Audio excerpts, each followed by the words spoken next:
My name is Catherine, and this is the story of how my life took an unexpected turn. Fresh out of college with a law degree, I landed a job as a lawyer's assistant at a large trading company. The company's offices were a maze of cubicles and departments. On my third day, while trying to find the copy room, I quite literally bumped into Mark from the purchasing department. "Whoa there," he laughed, steadying me. "You must be new." "I'm Mark." "Catherine," I replied, feeling my cheeks flush. "I'm the new lawyer's assistant." "And yes, I'm a bit lost." Mark's eyes twinkled. "Well, Catherine, consider me your personal GPS. Where are you headed?" From that moment, Mark and I became friends. We'd chat during lunch breaks, and he'd always find an excuse to drop by my department. As the weeks passed, our friendship deepened into something more. One Friday evening, as we were leaving work, Mark turned to me. "Hey, Catherine, want to grab dinner? There's this great Italian place around the corner."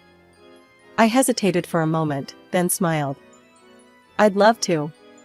That dinner marked the beginning of our romantic relationship. We dated for a year, our bond growing stronger with each passing day. Mark was everything I'd ever wanted in a partner: kind, funny, and supportive. On our first anniversary, Mark proposed. We were married 6 months later in a small ceremony with our closest friends and family. Mark's mother, Linda, attended but seemed less than thrilled. She'd always been a bit cold towards me, and I overheard her muttering to a relative during the reception. "He could have done better," she said, not realizing I was within earshot. "There are so many successful, rich girls out there." But no, he had to choose her. Her words stung, but I tried not to let them dampen my happiness. Mark loved me, and that was all that mattered. After the wedding, we decided to buy an apartment. I had inherited a substantial sum from my grandmother, so Mark and I were able to split the cost 50-50. It was a cozy 2-bedroom place in a nice neighborhood, perfect for starting our life together. A year into our marriage, life had settled into a comfortable rhythm. Mark and I were both doing well at work, and our weekends were filled with lazy mornings and exploring the city. Everything seemed perfect, until the day I woke up feeling off. At first, I brushed it off as a simple stomach bug. But as days passed and the nausea persisted, a small voice in the back of my mind whispered a possibility I hadn't considered. Could I be pregnant? One morning, I decided to find out for sure. I bought a pregnancy test on my way to work and snuck into the office bathroom during my lunch break. Those 2 minutes of waiting were the longest of my life. When I finally looked at the stick, my heart skipped a beat. 2 pink lines. That evening, I decided to surprise Mark with the news. I picked up his favorite takeout and set the table with candles. When he walked in, his eyebrows shot up. "What's the occasion?" he asked, hanging up his coat. I took a deep breath. "Mark, I have something to tell you. I'm pregnant." The silence that followed was deafening. Mark's face went through a series of emotions: surprise, confusion, and then, disappointment.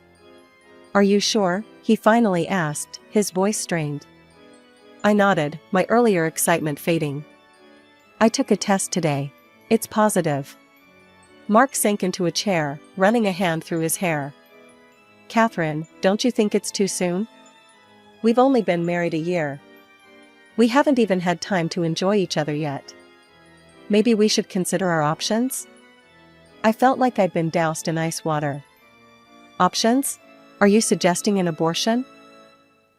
Mark shrugged, not meeting my eyes. "It's just something to think about. We're both building our careers. A baby would change everything." I stood up, my hands shaking. "I can't believe what I'm hearing. This is our child, Mark. I'm keeping it." The next few days were tense. Mark and I danced around each other, the elephant in the room growing larger by the minute. I decided to see a doctor, hoping for some good news to change Mark's mind. The visit didn't go as I'd hoped. The doctor, a kind-faced woman named Dr. Patel, looked at me with concern after the examination. Mrs. Thompson, I'm afraid your pregnancy is high risk, she said gently. You'll need to be very careful. Less stress, more rest, and plenty of relaxation. I felt my world tilting. What does that mean for the baby? Dr. Patel squeezed my hand. It means we'll need to monitor you closely. There's a risk of miscarriage, but with proper care, we can minimize that risk. I left the clinic in a daze. How was I supposed to have less stress when my own husband didn't want our baby? When I got home, I found Mark watching TV. How did it go? He asked, not looking away from the screen. I took a deep breath. The pregnancy is high risk. I need to reduce stress and rest more. I'm going to ask if I can work remotely. Mark's jaw clenched. Catherine, I really think we need to reconsider this. It's not too late to... Stop, I cut him off. I've made my decision, Mark. I'm having this baby, with or without your support. The next morning, I approached my boss, Mr. Jameson, with trepidation. I explained my situation and requested to work remotely. To my relief, he was understanding and agreed immediately. Your health and your baby's health come first, Catherine, he said kindly. We'll set you up with everything you need to work from home. I felt a weight lift off my shoulders, but it was short-lived. When I told Mark about the arrangement, his reaction was less than enthusiastic. Great, he muttered. So you'll be home all day, doing what exactly? I stared at him, incredulous. Working, Mark. And taking care of myself and our baby. He scoffed and walked away, leaving me feeling more alone than ever. As the weeks passed, I threw myself into my work and preparing for the baby. I read every pregnancy book I could find, started eating healthier, and even took up prenatal yoga. Meanwhile, Mark grew more distant. He started staying late at work, claiming he had to pick up my slack. On weekends, he'd suddenly have business trips that he'd never mentioned before.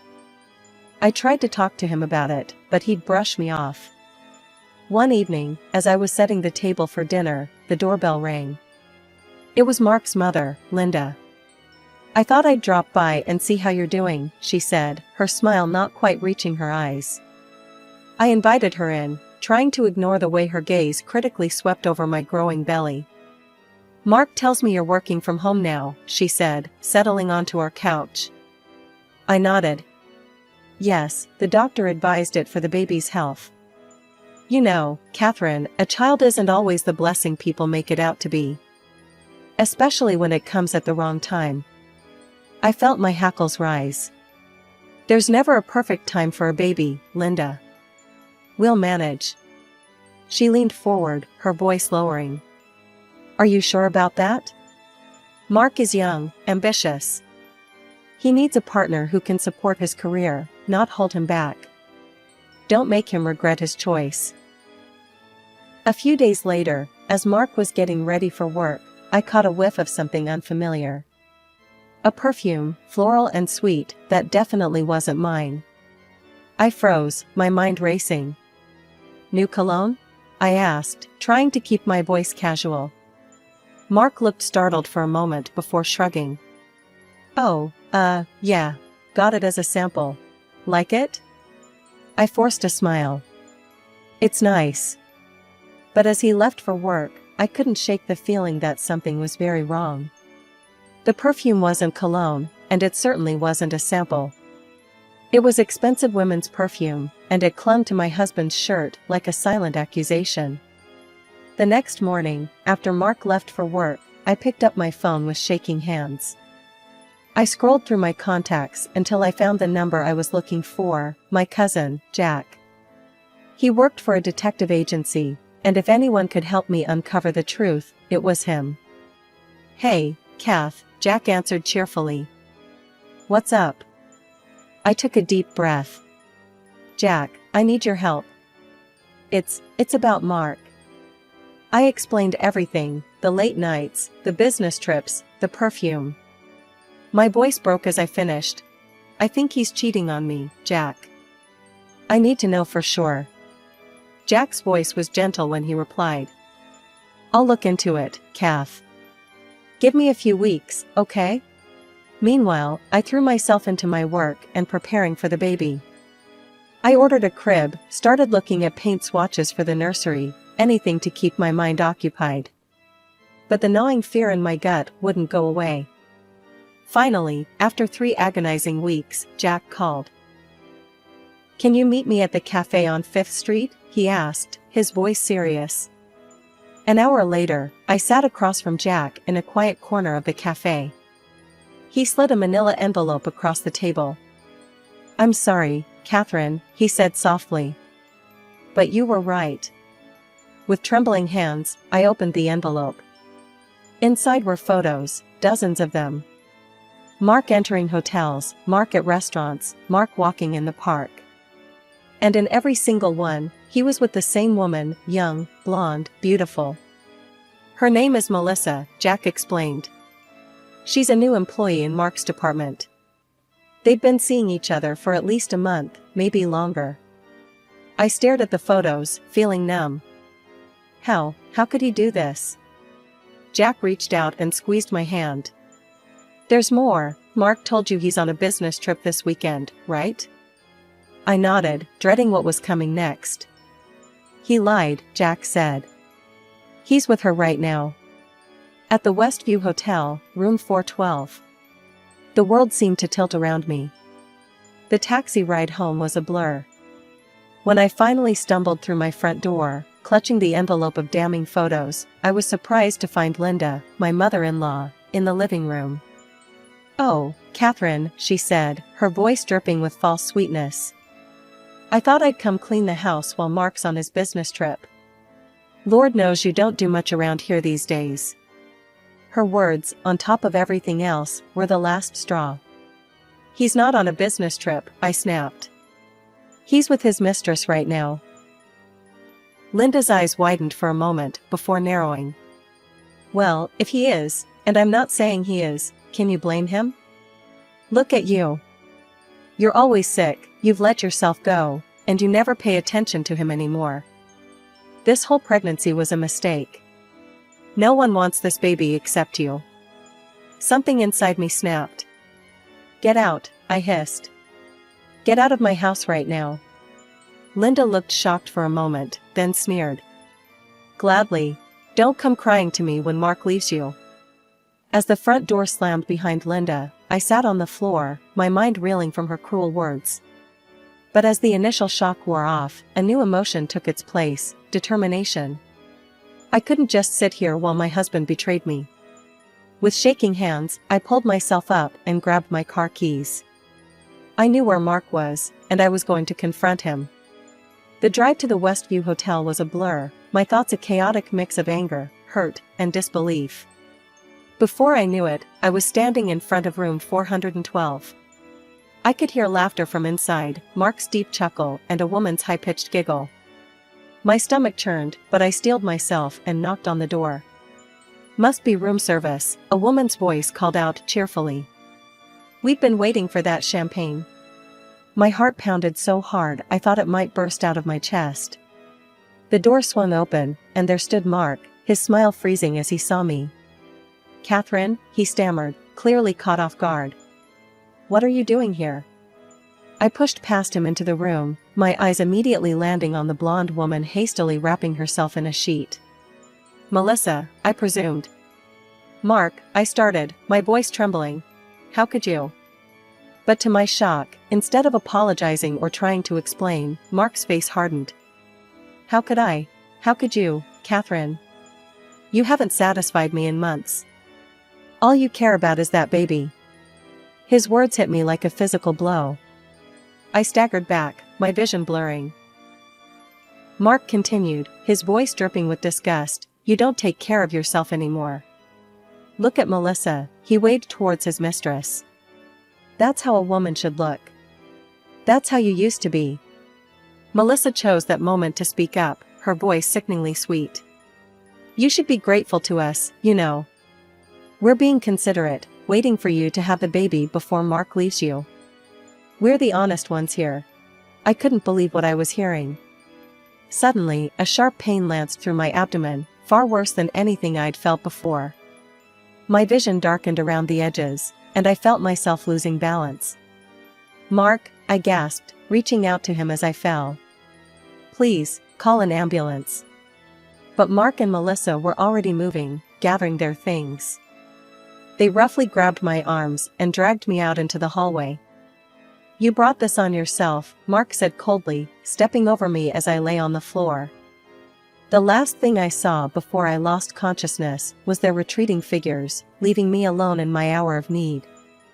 I came to with a start, the concerned face of a hotel maid hovering over me. My whole body ached, and the pain in my abdomen was excruciating. "Ma'am? Are you okay?" "I've called an ambulance," the maid said, her voice laced with worry. I tried to speak, but could only manage a weak groan. The next few hours passed in a blur of sirens, bright lights, and urgent voices. I drifted in and out of consciousness, always aware of the gnawing fear for my baby. When I finally fully regained consciousness, I was in a hospital bed. A doctor stood at my bedside, her face grave. "Mrs. Thompson," she said gently, "I'm so sorry. We did everything we could, but you've lost the baby." Her words hit me like a physical blow. I closed my eyes, hot tears streaming down my face. As the reality of what had happened sank in, my grief turned to anger. Mark, his mother, that woman Melissa, they were all responsible for this. They had killed my baby with their cruelty and selfishness. After being discharged, I went straight to our apartment. With mechanical efficiency, I packed all of Mark's belongings into boxes. Then, I drove to Linda's house. I dumped the boxes unceremoniously in her driveway, then marched up to her front door. Linda opened it, her face a mask of false concern. "Catherine, dear. I heard what happened. Such a shame," she said, not sounding sorry at all. I pushed past her into the house. "Save it, Linda. I know you don't care." She dropped the act immediately. "Well, what did you expect? It's for the best, really. Now you and Mark can get a divorce, and you can move out of that apartment." I stared at her, incredulous. "Move out? That apartment is half mine." Linda waved her hand dismissively. "Details. Mark has excellent lawyers, you know. They'll make sure he gets everything. You're not fit to be his wife, Catherine. You're too simple for him. It's best if you just leave quietly. Don't make a fuss." I felt my fists clench at my sides. "I will not leave quietly," I hissed. "I'm going to fight. For the apartment, for everything. Your son and his mistress killed my baby, and I won't let them get away with it." Linda's face paled slightly, but she quickly recovered. "Don't be dramatic, Catherine. These things happen. It's nobody's fault." As I turned to leave, a thought struck me. I faced Linda one last time. "Tell me something, Linda. How would you feel if you lost your child? If someone's cruelty and selfishness robbed you of your baby?" For the first time, Linda looked genuinely shaken. She opened her mouth, then closed it again, at a loss for words. I nodded, a grim satisfaction settling over me. That's what I thought. With a newfound determination, I reached out to my old college friend, Alex, who had become a successful divorce lawyer. When I explained my situation, he didn't hesitate. "I've got your back, Catherine," Alex assured me. "We'll make sure you get what you deserve." The court proceedings were grueling. Mark and Melissa put on a united front, denying their affair and painting me as a mentally unstable woman inventing stories after losing my baby. "Your Honor," Mark's lawyer argued, "Mrs. Thompson is clearly suffering from delusions brought on by her tragic loss. There is no affair, only a grieving woman's imagination." But Alex was prepared. With a nod from the judge, he presented the evidence we had gathered. "I'd like to submit these photographs into evidence," Alex announced, passing them to the judge. The courtroom buzzed as Mark and Melissa's faces paled. Then came the coup de grace. "Furthermore, Your Honor, we have video evidence from the Westview Hotel." The footage played, showing Mark and Melissa dragging my unconscious body into the hallway, laughing as they abandoned me. Gasps echoed through the courtroom. Finally, the hotel maid testified, describing how she found me unconscious and called for help. By the time she finished, there wasn't a sympathetic face for Mark or Melissa in the room. The judge's verdict was swift and decisive. In light of the evidence presented, I rule in favor of Mrs. Thompson. Mr. Thompson will pay financial compensation for emotional distress, and all marital assets will be divided equally. As we left the courthouse, I felt a weight lift off my shoulders. It wasn't a complete victory, nothing could bring back my baby, but it was a start. In the following weeks, I threw myself into rebuilding my life. I bought a small apartment, started seeing a therapist, and slowly began to heal. Just as I was finding my footing, my phone rang with an unexpected caller, Linda. Catherine, her voice was uncharacteristically hesitant. Can we meet? Please? Every instinct told me to refuse, but curiosity won out. Fine. The cafe on 5th Street, tomorrow at 2. When I arrived at the cafe, I almost didn't recognize Linda. Gone was the haughty, well-put-together woman. In her place sat someone who looked broken. Catherine, she began, her voice trembling. I was wrong. About everything. She went on to explain how Melissa had manipulated Mark, turning him against his own mother. They were planning to sell Linda's house, leaving her with nothing. I've heard rumors, Linda continued, wiping away tears. They're planning something at the company. Something illegal. Catherine, I know I have no right to ask, but you're the only one who can stop them. I sat back, stunned. Part of me wanted to walk away, to let them destroy each other. But as Linda mentioned the company, my company, I felt a responsibility I couldn't ignore. With my legal background, diving into the company's documents wasn't as daunting as it might have been for others. I spent days poring over contracts, purchase orders, and financial reports, slowly piecing together a disturbing picture. Mark's department was consistently overpaying for goods, far above market rates. At first, I thought it might be incompetence, but as I dug deeper, a pattern emerged. The inflated prices always benefited the same handful of suppliers, and the discrepancies had started around the time Melissa joined the company. But the worst was yet to come. I uncovered plans for an upcoming major contract, one that could make or break the company's fiscal year. Mark was set to purchase substandard goods at premium prices, a move that would cripple the company's profits and reputation. With a file full of evidence, I marched into the CEO's office. Mr. Jameson looked up, surprised to see me. Catherine? What's this about? Sir, I said, my voice steady. I've uncovered something you need to see immediately. For the next hour, I laid out everything I'd found. Mr. Jameson's face grew grimmer with each passing minute. This is unbelievable, he finally said. Catherine, I can't thank you enough for bringing this to our attention. We'll launch a full investigation immediately. The next few weeks were a whirlwind. I found myself at the center of an internal investigation, providing testimony and evidence. Mark and Melissa were suspended pending the outcome. When the dust settled, the evidence was irrefutable. The company filed a multi-million-dollar lawsuit against Mark and Melissa, and criminal charges soon followed. I watched from the courtroom as they were both convicted, knowing they'd never hold positions of power again. In the aftermath, Mr. Jameson called me into his office again. This time, his face was beaming. Catherine, your work on this case was exemplary. We'd like to offer you a promotion to senior lawyer, along with this award for exceptional service to the company. I left his office with a new title and a plaque, feeling a mix of pride and bittersweet vindication. Weeks later, my phone rang. It was Linda. Catherine, she said, her voice choked with emotion. I heard what you did. You saved the company. You saved my house. I was so wrong about you. Can you ever forgive me? Linda, I replied softly, I forgive you. But I think it's best if we both move on with our lives separately. I understand, she said. Thank you, Catherine, for everything." As I hung up the phone, I felt a chapter of my life truly closing. The pain would always be there, a dull ache for the child I'd lost and the life I'd thought I'd have.